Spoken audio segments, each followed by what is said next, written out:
Bon, on est de retour avec les soins palliatifs. On était en train de jaser de la loi des soins en fin de vie.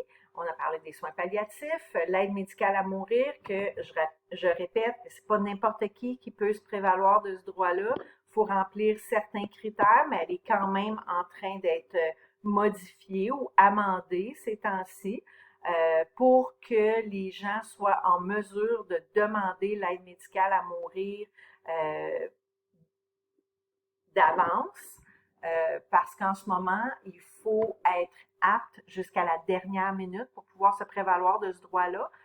Donc, les patients qui font de l'Alzheimer ne peuvent pas se prévaloir du droit de l'aide médicale à mourir. Et j'ai aussi dit que l'aide médicale à mourir, c'est complètement différent du suicide assisté et de l'euthanasie qui, eux, sont illégales au Canada. Le suicide assisté, c'est légal dans certains pays. Euh, je vais dire les Pays-Bas, le Pays-Bas, puis la Suisse, parce que d'habitude, c'est eux autres qui sont en avant de nous autres. Où est-ce qu'on peut se prévaloir de ça? Donc, on se fait prescrire. Il faut quand même remplir certains critères. Il faut avoir subi certaines évaluations pour être certain que, bon, c'est pas demandé à outrance. Et le médecin ou la médecin va prescrire un cocktail qui va tuer la personne. La personne part avec son petit cocktail, s'en va chez elle et décide d'elle-même de se l'administrer elle-même au moment où elle jugera opportun. Donc, ça, c'est un suicide assisté. Clairement, il faut être capable de le faire. Donc, il y a certaines maladies dégénératives où ça ne fonctionne pas. Puis là, c'est là que l'aide médicale à mourir entre en cause.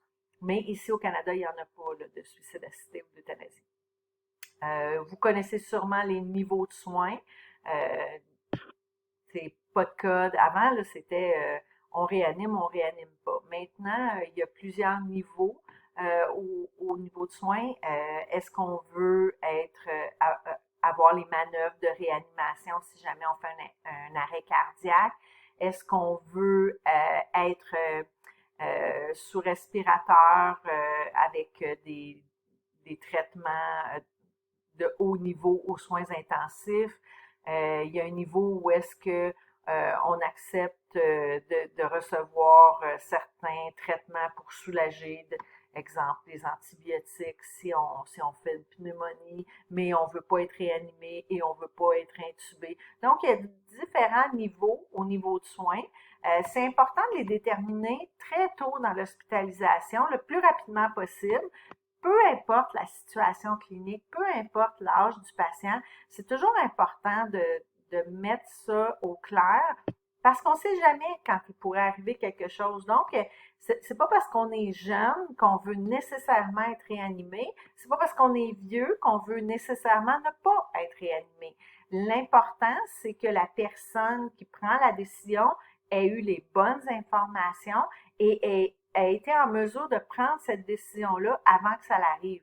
Des fois, c'est la famille qui vont être obligés de prendre la décision, puis je vous dis, là, prendre la décision sur une réanimation ou pas de réanimation pendant que la personne est en train de faire un arrêt cardiaque, c'est pas une décision agréable à prendre. On n'a pas le temps de réfléchir. On décide de trucs sans y avoir pensé comme il faut, sans en avoir discuté avec le restant de la famille. C'est difficile. Donc, on essaie de déterminer ça le plus rapidement possible dès l'hospitalisation. Un testament de vie, puis un mandat d'inaptitude, c'est deux trucs complètement différents, mais c'est deux trucs qu'on va déterminer avant de devenir inapte. Donc, un testament de vie qui pourrait, à la limite, ressembler ici là, aux directives médicales anticipées, c'est qu'on va décider avec un formulaire. Il y en a des formulaires qui sont déjà préétablis, mais ça peut être juste écrit comme ça sur une feuille avec témoin là, pour signer, de comment on veut que ça se passe si jamais on devient inapte. Donc, mettons moi, là, je fais un testament de vie, puis je dis, bon, mais moi, si jamais je suis malade, je ne veux pas être réanimée. Si jamais je suis maintenue en vie par un respirateur, je veux que le respirateur soit débranché. Ça pourrait faire partie de mon testament de vie. Puis on le fait ça au cas où que quand la maladie nous frappe, qu'on ne soit pas en mesure de prendre des décisions nous-mêmes. Le mandat d'inaptitude, lui, c'est que on choisit quelqu'un avant de devenir inapte, là, on choisit quelqu'un qui va prendre les décisions médicales et toutes les décisions pour nous lorsque nous serons devenus inaptes. Exemple, moi, je suis la mandatrice de ma mère de 82 ans, qui n'est pas inapte, mais il y a des années de ça, quand mon père est décédé, ma mère a décidé que elle voulait pas que ça finisse comme quand mon père est décédé. Elle voulait qu'il y ait une personne qui prenne les décisions si jamais elle devenait inapte. Donc, je suis la mandatrice de ma mère. J'ai rien eu à faire à date, puisque ma mère est encore apte et elle prend ses propres décisions elle-même. Si ma mère devenait inapte, ben, ça serait à moi de faire ça. Donc, c'est deux trucs qu'on a à faire. Un, pour choisir comment ça va se passer un coup qu'on devient inapte, puis l'autre, c'est qui va prendre les décisions pour nous si jamais on devient inapte. Si on meurt, là on est rendu dans les dons de tissus ou d'organes, il est possible de donner son corps à la science, il est possible de donner ses organes, il est possible de donner certains tissus. Puis la façon la plus simple, c'est de signer notre carte d'assurance maladie. Par contre, soyez avisés que même si votre carte d'assurance maladie est signée, ça ne veut pas dire euh, que votre souhait sera entendu. L'idée, c'est qu'il faut en parler à sa famille aussi.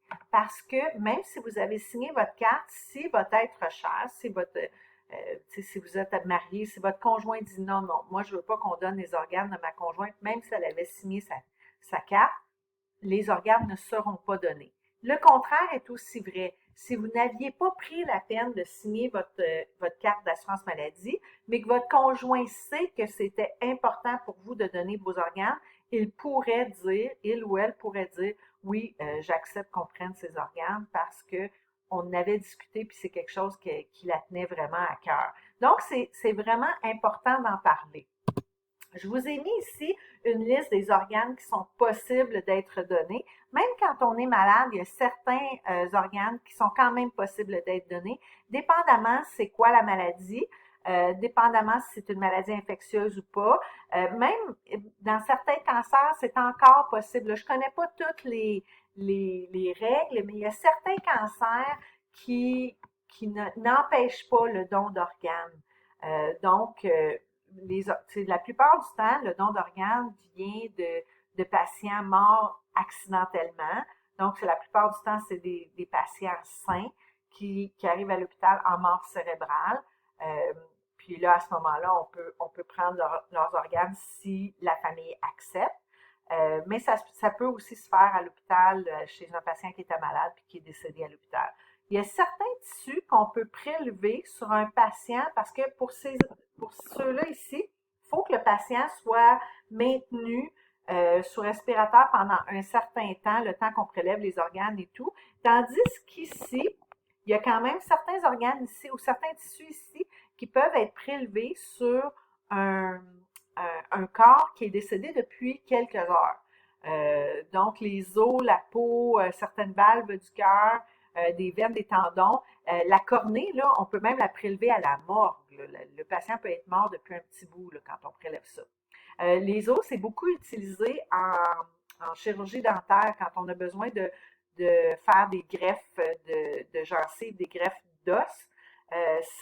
Les os qui viennent pas de nous, euh, viennent d'un cadavre. C'est de la poudre d'os qui vient d'un cadavre. Alors, on a parlé au tout début des soins palliatifs.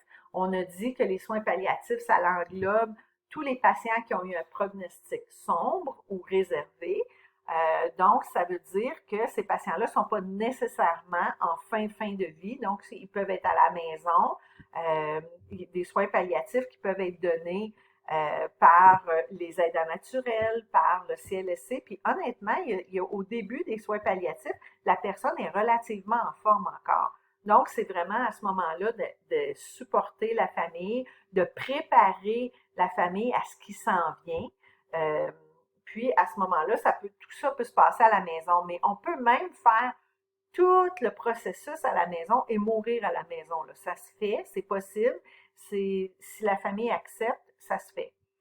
Ensuite de ça, il y a des lits palliatifs. Là, on parle des soins palliatifs plus avancés, des soins qui arrivent plus proches de la mort.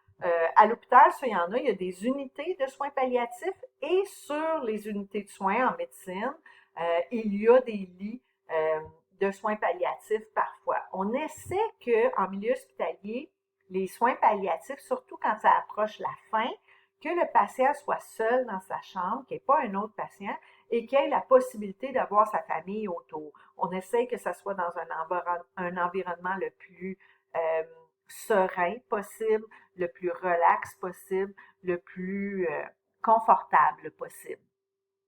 On essaye que parfois les patients soient admis dans des maisons de soins palliatifs. Une maison de soins palliatifs, là, c'est vraiment un établissement où ils font que ça, là.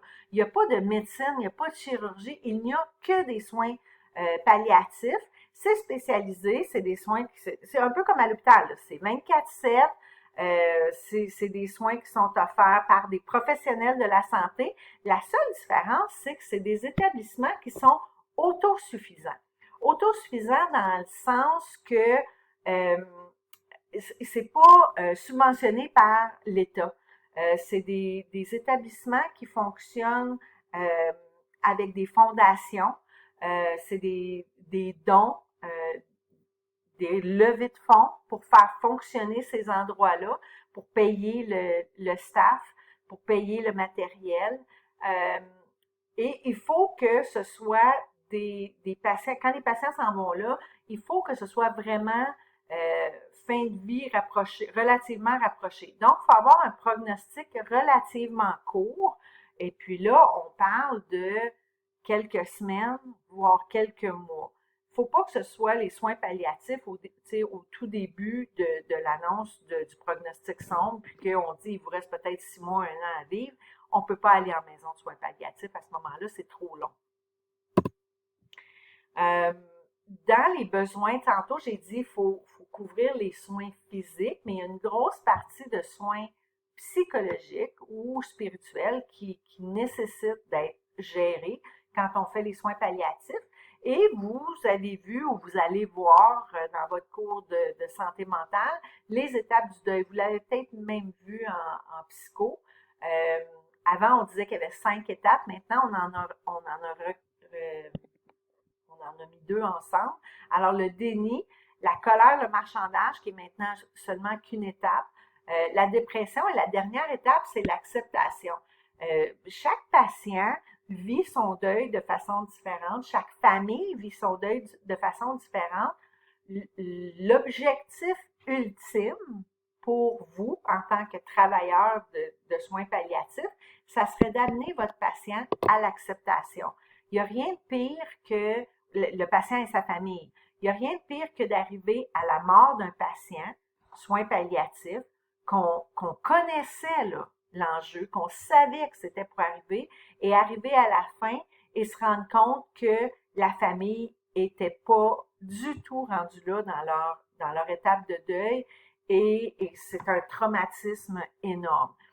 On veut pas voir ça. On essaye le plus, c'est pas facile, mais on essaye le plus possible d'amener ces gens-là à l'acceptation. Qu'est-ce qui empêche les gens de se rendre à l'acceptation?